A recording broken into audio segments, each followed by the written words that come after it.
Brasil é o país perfeito para que o princípio de Dunning-Kruger possa se deleitar. Mas o que esse princípio quer dizer? Bom, basicamente é aquela ideia de que somos muito inteligentes. Nossa, como somos agregadores na vida das pessoas, como somos conhecedores. É aquelas pessoas que gostam de emitir opinião sobre tudo.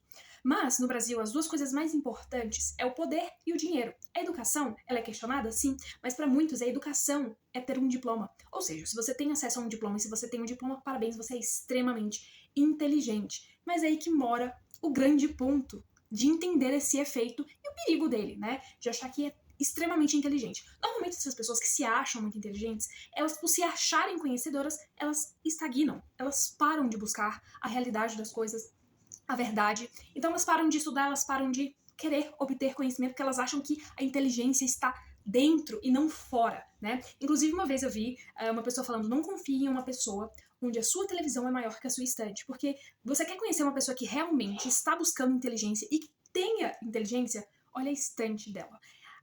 Aquela quantidade de livros é basicamente um lembrete que ela está dando para ela mesma e não para os outros, de que ela não conhece sobre muitos assuntos e que ela precisa conhecer, né? Ela precisa ali ter a noção sobre vários aspectos. Ela é uma pessoa interessada. Se eu pudesse definir uma pessoa inteligente, é aquela pessoa interessada. Para que vocês consigam visualizar esse princípio e esse efeito, né, que a gente precisa correr dele, digamos assim, né, de não apenas parecer que sabe, mas realmente saber sobre algo. Esse estudo, essa pesquisa feita, ela descobriu que quando a gente se interessa por um assunto, não sei, vamos falar sobre perfume. Gente, eu estou super interessada sobre esse assunto, perfume, né? Quanto mais a gente estuda sobre aquele assunto, e não é profundamente, não é, mas é o básico, a gente sobe na cadeia, né? E aí a gente chega num certo pico daquela cadeia, e aí a gente cria muito conhecimento, não, confiança, a gente confia que sabe muito sobre aquele assunto.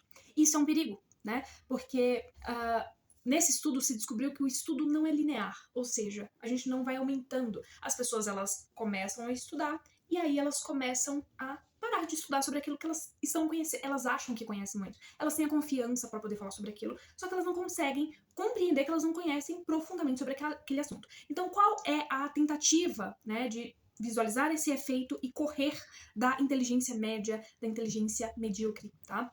Você chegou naquela montanha da estupidez, que é chamada assim, montanha da estupidez. Você tem que parar de estudar? Não. Você tem que se calar. Exatamente. Se cale por muito tempo. E aí você vai sabendo, vai conhecendo, vai pesquisando mais sobre aquilo, e aí você vai se estagnando, porque quanto mais, não estagnando no sentido de parar de estudar, mas você percebe que a confiança demais é um perigo, né? Então, você vai, continua estudando, e aí você chega nessa baixa aqui, né, onde você não tem tanta confiança porque você sabe que ainda falta saber muito. E aí você consegue escalar mais ali e ter mais conhecimento. Normalmente a gente percebe que as pessoas que são muito inteligentes, elas sabem sobre aquilo, só que elas têm um certo pezinho atrás, porque confiança demais, muitas das vezes é sinônimo de desconhecimento. Então significa que a pessoa não digeriu realmente sobre aquele assunto, né? Então hoje a gente consegue observar exatamente sobre isso. Sei lá, vamos falar sobre aborto. A pessoa sabe coisas muito básicas. Se ela é a favor, ela vai falar, mas é só células. Todos nós somos células sempre. Né? Então esse é o perigo de achar que sabe demais, quando na verdade o processo e o caminho para a inteligência é extremamente difícil, laboroso e até um pouco desesperador, porque quanto mais consciência que você tem do mundo e sobre os assuntos, mais incompreendido nós somos, né? Porque é exatamente essa a sensação que as pessoas que estudam e, enfim, buscam muito, elas possuem, de desconhecimento, porque elas conseguem observar que o mundo é muito vasto.